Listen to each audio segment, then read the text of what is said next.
দক্ষিণেশ্বরে ঠাকুর শ্রীরামকৃষ্ণ। তৃতীয় পরিচ্ছেদ। দ্বিতীয় দর্শন।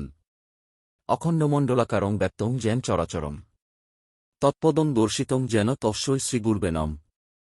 গুরুশিষ্য সংবাদ।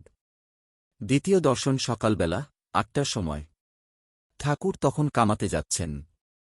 এখনও একটু শীত আছে, তাই তাহার গায়ে মোলেস্কিনের র্যাপারের কিনারা শালু দিয়ে মোড়া।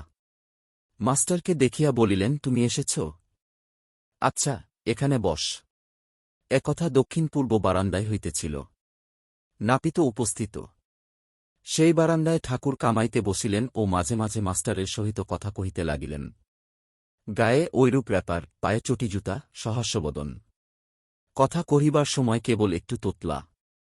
শ্রীরামকৃষ্ণ মাস্টারের প্রতি, হ্যাঁ গা, তোমার বাড়ি কোথায়? মাস্টার, আজ্ঞা, কলিকাতায়। শ্রীরামকৃষ্ণ, এখানে কোথায় এসেছ? মাস্টার, এখানে বরাহনগরে বড়দিদির বাড়ি আসিয়াছি। ঈশান কবিরাজের বাটি। শ্রীরামকৃষ্ণ, ওহ, ঈশানের বাড়ি। শ্রীকেশবচন্দ্র সেন ও মার কাছে ঠাকুরের ক্রন্দন। শ্রীরামকৃষ্ণ, হ্যাঁ গা, কেশব কেমন আছে? বড় অসুখ হয়েছিল। মাস্টার, আমিও শুনেছিলাম বটে, এখন বোধ হয় ভালো আছেন।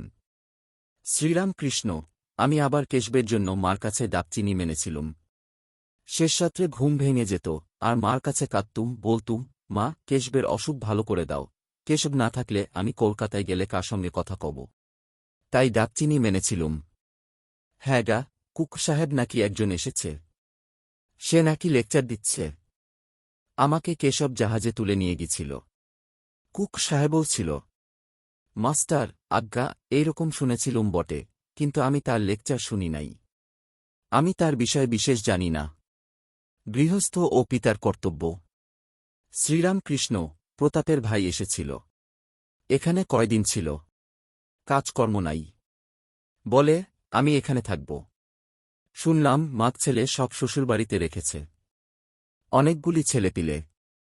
আমি বকলুম, দেখি ছেলেপিলে হয়েছে, তাদের কি আবার ও পাড়ার লোক এসে খাওয়াবে দাওয়াবে, মানুষ করবে? লজ্জা করে না যে মাক ছেলেদের আর একজন খাওয়াচ্ছে, আর তাদের শ্বশুরবাড়ি ফেলে রেখেছে? অনেক বকলুম, আর কর্মকাজ খুঁজে নিতে বললুম।